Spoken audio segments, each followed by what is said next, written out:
Okay, so now we move on to our third and final speaker of the evening. So it's my privilege and pleasure to introduce Mr. Rob Beaudreault. Rob is a family man in a serious way. Family is incredibly important to him, but he also inherited 3 kids and then got 3 of his own. He's the father of 6, and he jumped into that eyes wide open and very much eager to take on that role, which speaks a lot to him.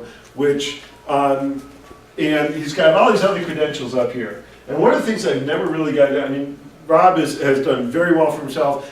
He is using the Body by Vi challenge system. He was able to get rid of his job, and so he's on his way to a level of financial success. At the moment, he's got time freedom, which is the greatest success that a human being can have, I think. But the thing about Rob that has fired me up ever since probably the 3rd time I saw him do anything is not that we have similar hairline. That's not the point. What fires me up about Rob is that I spent a lot of time following people who claim to be leaders who weren't. And Rob is the ultimate definition, an example of what a leader is, because he is the willingness to take on, but more importantly to me, is the willingness to be transparent. He steps up and does what he says he's going to do. He leads by example, but he also is willing to fail publicly in front of other people, and he publicizes that. He steps right up and says, hey, I am messed up today. I'm at McDonald's and I'm actually eating this food, or whatever it might be, right? He posted on Facebook. He doesn't just post it, he does a video of it. So it's whatever it is, it's going. To me, and the fact that he's led people and others to success, and he is committed to helping every single person that he can, and he's constantly expanding that sphere of influence and doing whatever he can in service to others. He's a servant leader. He leads by example. I wish I'd known him 20 years ago, or 10 years ago, or 5 years ago, for that matter. Would have changed my life. But I'm happy to say that I know him now, and I'm privileged to introduce him to speak here tonight at Yes, Yes, Yes. So please welcome to the stage, Mr. Rob Beaudreault. Thank you, Paul. Appreciate it. There's your two. There we are, the power of family. Everybody doing all right? Yes, sir. What are y'all smiling about? You. So good. Okay, Here to hear you. Good stuff. I am so thankful. 2 things. Transparency, want it? Okay, good. I'm so thankful that air conditioning is off.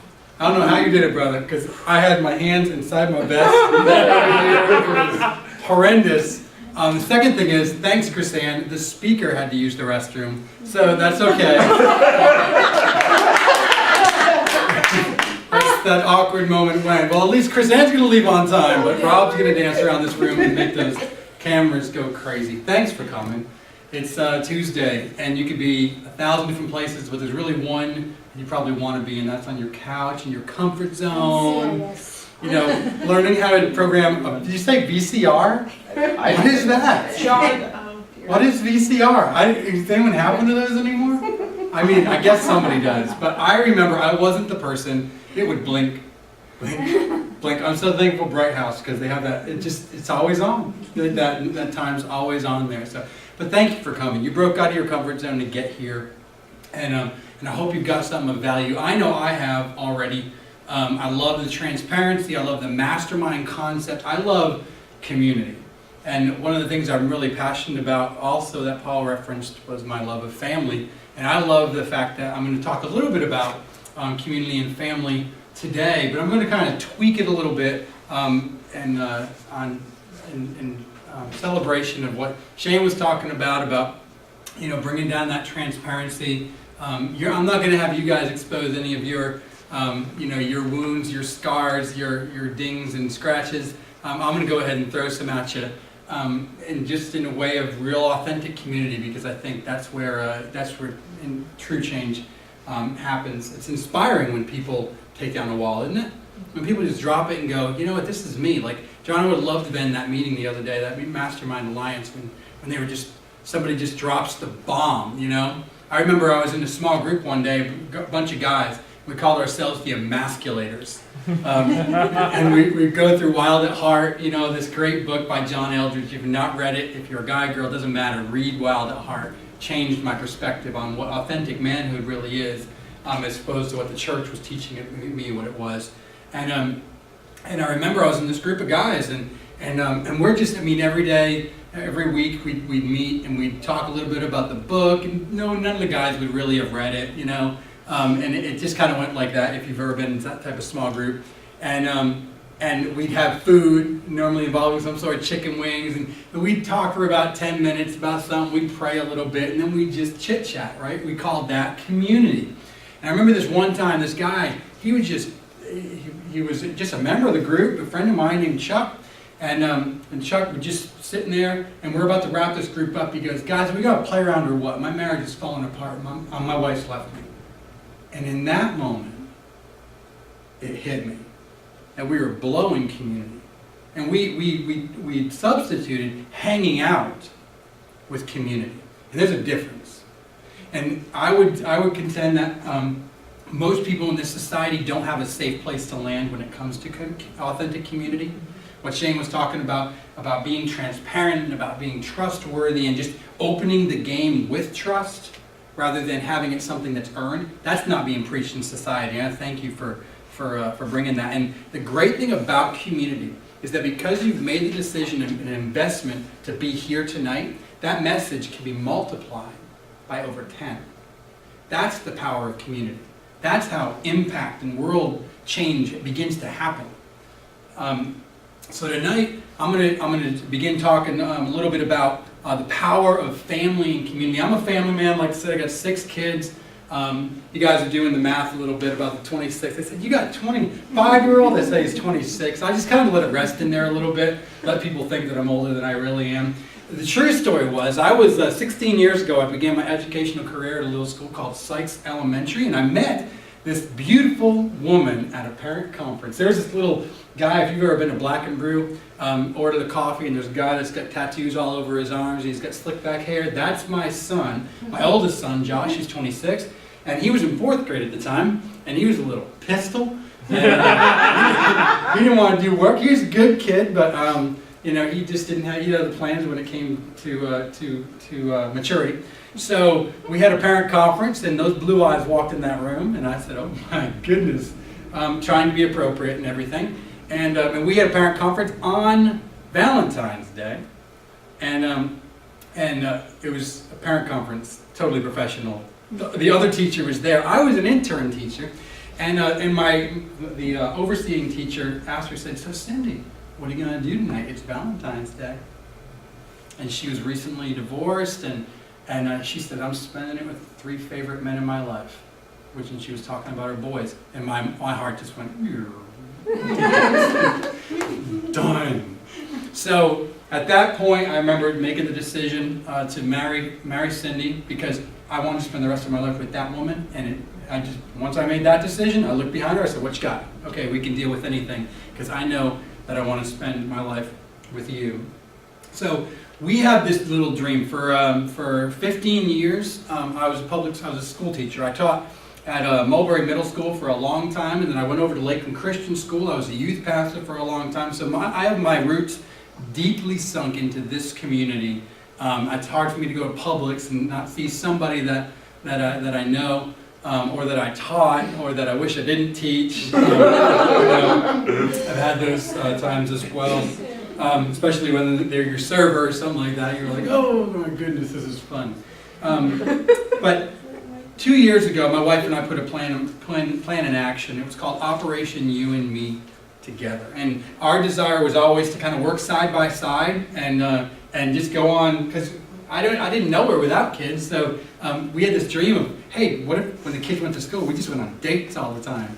And so we put this little plan in action. We started a home-based business, and I was able to retire 2 years ago. And for the last 2 years, I've been getting up every morning when I felt like it, and have my wife right beside me, and we went out to eat way too much, and just loving on the kids, and going on vacations and stuff like that. And so I'm very deeply rooted into the family, but a big piece of this, And a big piece of the catalyst of our home-based business was that we saw a need in the community. I go to any restaurant, go to any mall, and all of a sudden one day it just hit me about this problem of obesity. And it hit me first because I looked in a mirror. I don't know if you've ever been there, but I remember looking in there and going, man, what? Huh? You know, and I'm trying to play it off, and I was so thankful that the tucked out look came in for guys, because this used to not be. I mean, I don't know who invented this, but it's brilliant. You know, just kind of that whole deal, and it was great. And I saw a transition in our society where obesity was becoming less of a vanity issue, and it was becoming more a forefront of the health issue. And I saw it happening, because if you go to Europe right now and you use the term fat, it's not an insult. They just use the word. They have a little bit thicker skin over there. Here, not quite. I wouldn't try it. But it's coming, because if you look at our healthcare, if you look at the way our insurance, the way obesity is becoming a disease, it's becoming more of a forefront, and it's not picking on people anymore. It's saying, no, there's an answer. So my wife and I found something that worked for us. We lost a bunch of weight, and people started to notice the way people do, and it was duplicatable, and so we found a way to fight it, and so we founded something to help the community that also helped our family budget, and I was able to retire a couple of years ago. So what I want to kind of talk about tonight specifically is, okay, Rob, how did the community play a factor in your success? Because I took very deliberate steps. The minute I left that classroom, I spent 15 years of my life within 4 walls and a lot of smelly kids. And that's not very poetic, and you don't develop your people skills when you're speaking to 6th graders. You don't develop very many skills except patience when you're dealing with 6th graders and 7th graders and 8th graders. Because the faculty many times is just as dysfunctional as the kids. They don't talk. They talk about each other, or they talk about, the kids, or they just talk about wanting summer break, or they want there's no dreaming in the school systems. So I took very deliberate action. So I want to just kind of share with you a little bit about the deliberate actions that I took. For us and our family, our website is called challengeyourfamily.com. Thank you, Chris Ann, for that beautiful. We were sitting down one day in a little mastermind, little group, and she popped out that gem, and I was like, oh, go, Daddy. Grab that. Challengeyourfamily.com. And so for me, my personal belief is that the family is the centerpiece of community. You can be the most philanthropic, great person out hobnobbing with all the community that you want to, but if you screw up the family unit, you've done this world a serious disservice. It's the same reason why you can take Shane's idea tonight, and now we all know it, so we can go share it. Same thing with a family. Family, you may go out and you may influence many people in the community, but if you screw up your family, oh my goodness. The exponential damage that you can do by screwing up the family unit is horrible. So I believe that the family is the centerpiece of community. The first thing we did, and I spoke a couple weeks ago on a myth of balance. Interesting that you spoke about balance. My workshop was in the myth of balance. Some of you guys were over there. I talked about the first thing we did with our family is we identified our goal. What do we want to accomplish? Well, we wanted to bring Daddy home. And once Daddy was home, what do we want to accomplish? Well, we need to notify the stakeholders. And the stakeholders, when you have a dream, there's going to be people that are smack dab in the middle of that dream that maybe you need to get on board. You need to have some conversations, because any dream that's worth having is going to require sacrifice. And many times we have people that go after a dream and leave their family in the dust. They never ask permission of the family. Maybe the family wanted to be a part of it. Maybe the family would have been on board. But somewhere along the lines, they pursued this dream of extravagance or acclaim or wealth or whatever, and they dropped the most pivotal, important component that they're responsible for to their family. So we took our kids and we put them up and around in a circle, and we notified our stakeholders about what our dream was. And our dream was this. Our dream was we want to be home to be mommy and daddy for you all the time. We want to be home to tuck you in at night. But here's the trick, young kids. In order to accomplish this dream, mommy and daddy aren't going to be available to tuck you in for a season. Mommy and daddy want to go to your softball games, your baseball games, want to go to your cheerleading competition, want to go to softball. But for a season, mommy and daddy aren't going to be able to be that for you. I'm going to tell you, just transparently, one of the hardest conversations I've ever had to have. Because I talk to people all the time that have this huge dream of creating residual income, but they're not willing to make the small-term sacrifices to make it happen. So if you aren't willing to have that conversation with your stakeholders, and you need to get buy-in from your stakeholders, mom, dad, you get a dream that your spouse isn't jiving with, that they're not willing to make the sacrifices with, you're one flesh, baby. You may want to put that dream to the side. That's just my personal opinion, but I'm going to tell you, if a horse divided, was it? House divided. If you divide a horse, that's some good eating. But if you a house divided will not stand against the stealth. Do not. No horses were damaged. Wow, first day with the new lips. I'm good. I've had a long day. Bring the family. Include your family. One of the biggest things that I'm most proud of over the last 2 years of the run that we've been able to have is I include my family in everything we do. Whenever possible.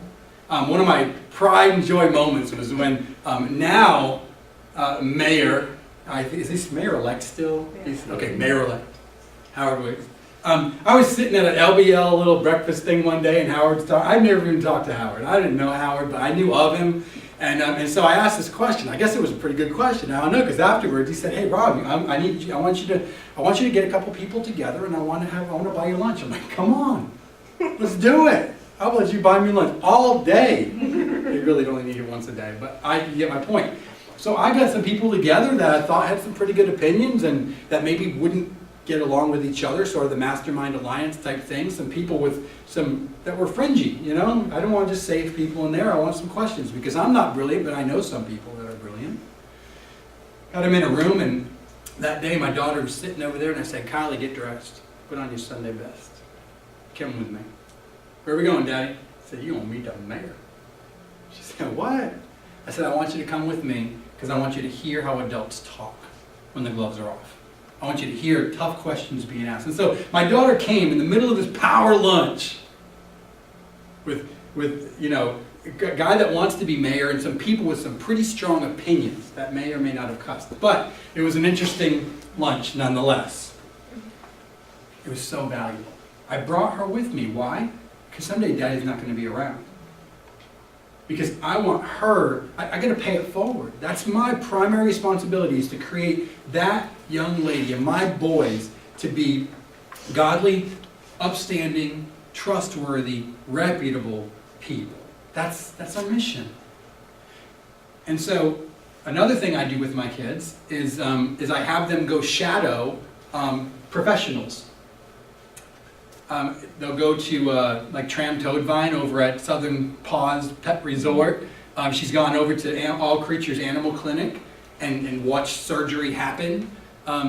She's going with Debbie Huffstedler to watch. Why? Because my daughter loves animals. And I would much rather, wouldn't you rather have you ever been in a career that you're just like, what was I thinking? Is anyone in that career maybe? Listen, I know, I've been there. And what better experience than for my daughter to say, I hated that. I couldn't ever do that. Rather than go 6 years, 8 years, whatever, in vet school and say, this isn't rewarding at all. I want to pet puppies, not operate on them. That's kind of an interesting thing, an interesting dynamic. So involve and immerse your family in that community. It creates, like I said earlier, exponential impact. Also, another thing we did, I did this almost the day I retired from the school system. There's this awesome video on YouTube of me pulling out. You know the video. I do. Listen, I retired from Lakeland Christian School, and my friends, my company gives away free BMWs, and we've had hundreds of people get them. So the last day of school, we had about 40 free BMWs in a big train. My buddy we had one of our friends is a doctor, who had a Ferrari. He picks me up in a Ferrari and a train of 40 BMWs, and I didn't know it. And the last day of school, I walk out, and they're all honking their horns, and I'm getting swept away to a BMW, and they did a video, and it's had thousands of views. Ridiculous. The day after, I said, I need to learn how to talk to people. We've had success with relationships, but I realized very suddenly that my whole life was going to be about meeting new people. Because the nature of my business, we have a lot of repeat customers, but for growth, I've got to talk to people. I've got to sharpen my sword with relationships and conversations. So I was online one day, and I saw this kind of crazy lady that she was like sort of on my team, but she was like the wacky lady, sort of. You don't know her, hopefully, but I'm not going to say her name anyway. But anyway, I saw that she had posted some spammy message in this group called Lakeland Business Leaders. Horrible message, like, oh my goodness, lose weight, and you'll be $100,000 in 5 weeks, and I'm like, oh my goodness, stop that. It's nonsense. This is a business. This isn't some scam. So anyway, I walked into that group and just kind of looked around a little bit, and they had this event, and it was a meet and greet. I didn't want to go to that first meet and greet. I wanted to throw up. I hated it. I didn't know whether I should wear jeans or whether I should wear dress pants or, slacks. I hate that word. I didn't know how to walk in there. I walk in there, it's down at the, terrace, I think it is, or I don't know what room that was. It was entirely awkward. School teacher, very little social skills, walking in, and there's people, and there's a little bit of wine, and there's people passing out cards, and there's the cool club, and I didn't know how to do it, but I went. And I made a decision at that point. So I said, I'm just going to talk to 3 people. I'm out of there. Just 3. I want to have 3 decent conversations. I think that day I met 6 people, and I just went. If you want to start a business or start an enterprise or start a nonprofit, you need to just go. You need to be around people. You need to connect. I got people on my team. I talk to everyone I know. Oh, no, you didn't. And if you did, then go know more people. Go to the store. You have to deliberately go to where the people are, and that takes bravery. But if you want to dream, isn't it worth a little bit of bravery? Like the levels of people that John was talking about. Some people, they're not going to take any effort. They're just going to buy a business and say, work for you, let's see what it does for me. And you have the people that'll work until someone says boo. And then you'll have the people that say, I'm doing this, and I'm not going to quit. The Zig Ziglar's famous quote, if you want to get what you want, help enough people what? Get what they want. The key to greatness, Jim Rohn would say, is to serve many people. Jesus Christ would say, I did not come to this world to serve, but to be a servant, right? That, as far as community goes, Shane nails this every time. Because for months, can I be transparent?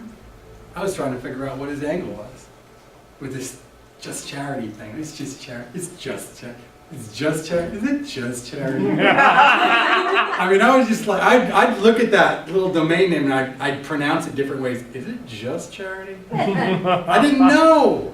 I'm like, surely. Is it authentic? But it wasn't a study of the charity that convinced me that it was authentic. It was a study of Shane Mahoney. The person will normally reveal whether they can be trusted or not, and he just keeps doing it. He serves people. One of the things I think that holds the community back is someone has an idea to have an event, and we're afraid to throw our name in the middle of that event because we're not sure it's going to be successful. Well, what if no one comes? What if they do? Maybe tonight you thought about, I'm going to invite 2 or 3 people, but what if the seats are empty? I don't know. My idea is to promote as if. Promote as if the event was going to be a sellout. Promote as if like right now, I think you've probably gotten a couple ideas, and you're like, wow, these are like people, they're real people, and they're coming up with ideas, and this is kind of inspiring. I'm glad I came.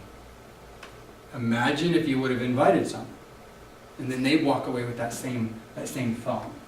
So intentional connection, that's one of the keys that I took when I retired, was I intentionally connected. I didn't just leave it to happenstance. Selflessly serve, we talked a little bit about this.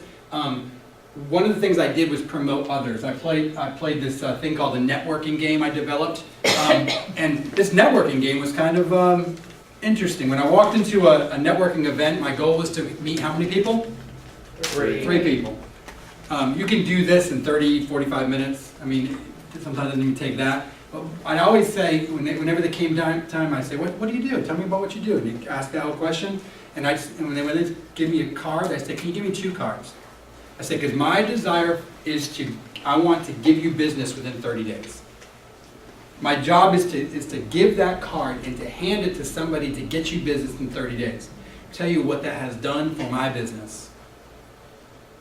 Because you meet a lot of people in those networking events, but when somebody calls and says, hey, Rob Beaudreault gave me your card, and he said that you'd hook me up, you'd do me right.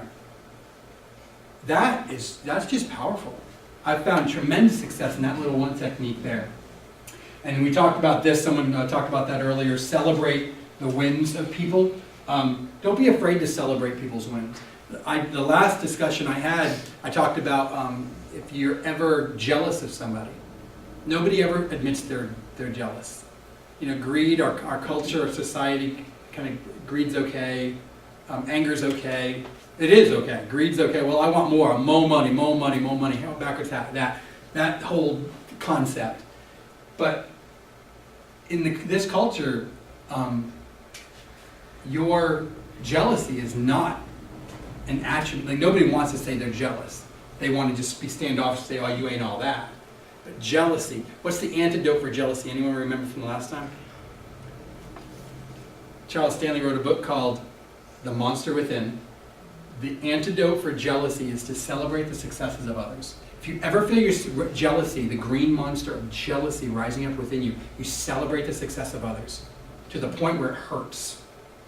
Oh my goodness, that's going to set you free. That's worth the price of admission tonight. Because it has changed the way it's beautiful. Because I'm prone to jealousy. I'm competitive. I don't want to lose. Celebrate the success of others. There's a book by a guy named Bob Goff. And the books, I know, I heard that name, I'm like, you say, no way, it's going to be so crazy. Because I'll probably mess it up and you'll correct me. Bob Goff wrote a book called Love Does. And Love Does is pretty much a self-explanatory title. Love, if you love, you do. If you love something, you take action. You don't, love doesn't just stare. Love, if I tell my wife, I love you, was it faith without works is dead. Love does. Love takes action. I can't just tell my wife, I love you. See, any boy, we're going to tell my little girl, I got 1 girl and 5 boys. Do that math. Daddy's, right? Someday some boy's going to say, I love you. Love does, son. Love does. And what's that does? It's action. Don't talk about what your heart's going to do. You're going to sacrifice and serve this girl? Love does. Well, for us, love, I love the concept of that because it's always a constant reminder to take deliberate action. Love does. Don't settle for being concerned. The world's full of concerned people that like things on Facebook when somebody's hurting or moaning. Right? Love does. Tracy does. Ooh. Tracy does. When Graham Judd's wife began to have complications in her pregnancy and couldn't get up, Love did. And she rallied a community of people to bring food and items. Love did. And a community rallied behind the Graham family and supplied meals. And they've done that time and again. Love does. It doesn't just say, here's a little tip for you. You see someone on Facebook or you see someone that's hurting, never say, if there's anything I can do, let me know. It's the most common thing that people say is, anything I can do, let me know. I'm praying for you. Listen, I love the Lord Jesus Christ with everything I've got in my life. And I do pray. But love does. And sometimes prayer is all you can do. Don't get me wrong. You don't need to, you've got to make your decisions, and the Holy Spirit will guide you with that. However, love does. Don't just say, if there's anything I can do, let me know. Find something reasonable to do and do it. Because love does. Promote what you love, not what you're against. I love this. Promote, that's what we've done. There's a lot of haters on our company. Oh man, you should just eat right. You eat right. What's that mean? The whole world's talking, pointing at everybody saying, well, I'm just going to eat right and exercise. Duh. Then do it. Do it. Do it. But some people it works, but our fast-paced lifestyle, it doesn't. We've had a lot of people come at us and just be aggressive. Oh my goodness, you go and drink milkshakes and eat cereal and oh my goodness, you can eat real food. Stuff will give you gonorrhea. I mean, I've heard some crazy stuff. Have you heard some crazy stuff with your company? I mean, people absolutely. say, oh my goodness. How about you just promote what you love? There was a thread on my wall about juicing. Yeah. And someone commented and said, Rob, I'm so thankful that you didn't just bash juicing. I pointed people to Jill Kerber because I'm like, go juice. I can't, but go juice. Some people love it. Promote what you love. There's 1,000 different ways to get healthy. Find what works for you. Promote what you love, not what you're against. Do the thing you've been avoiding eye contact with. And those words hit me. When I was putting this PowerPoint together, man, what are you avoiding eye contact with? What are you purposely avoiding eye contact with in your life? Me, I can tell you, laundry. Man, I'm just like, what? I was walking out the door. It's like, well, I'm talking about maybe stuff a little bit deeper than that. You know what, avoiding eye contact with for a long time.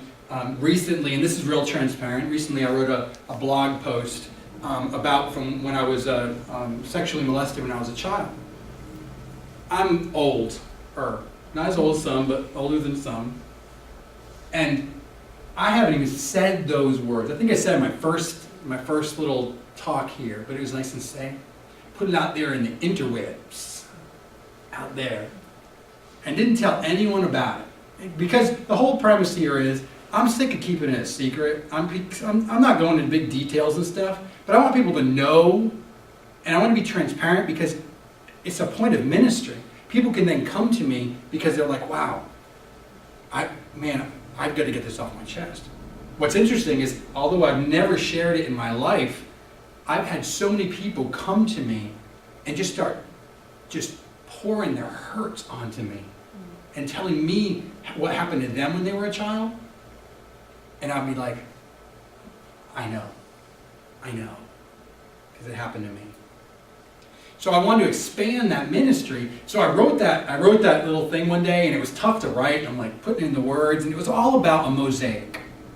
The whole piece is about, if you know what a mosaic is, it's pieces of brokenness that make something beautiful. And your brokenness makes something beautiful if you will allow the master to work. And so I put this thing out there. I sent it to 2 people. One of them was my mom. Oh, I've been avoiding eye contact with that issue for a long time. Whew, man, that was pretty. She sent me a message and she's like, wasn't good, and didn't go over well. I said, Mom, I was very intentional about what I did. Well, you don't talk about certain things. I said, no, you don't talk about certain things. But there was a time when you need to stop avoiding eye contact with the issues that are there, because those issues may be the very thing that catapults you to the next level, whatever that level is. It might be a relational level or an intimacy level. I know there's a lot of deep-seated things that you want to forget that's maybe holding you back from relational breakthroughs that you're having. You can't open all the way up because, I don't want to go there. It doesn't matter anyway. It happened a long time ago. I beg to differ. I want to close today by being transparent. 2 years ago, I retired from school teaching because my wife and I were on mission. We met at Sykes Elementary, like I told you. And recently this year, my wife and I decided to homeschool. I absolutely love homeschooling. Man!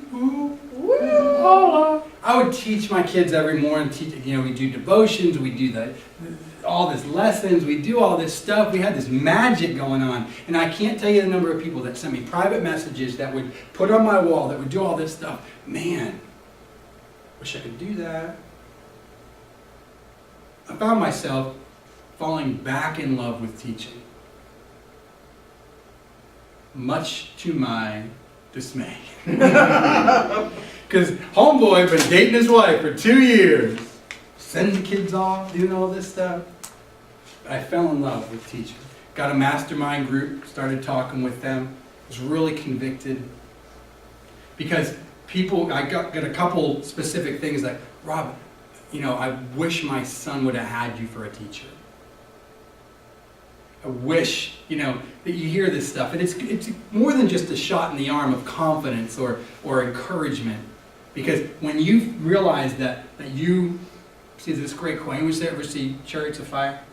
Mm-hmm. Love that. There's one line in there that'll just drop it.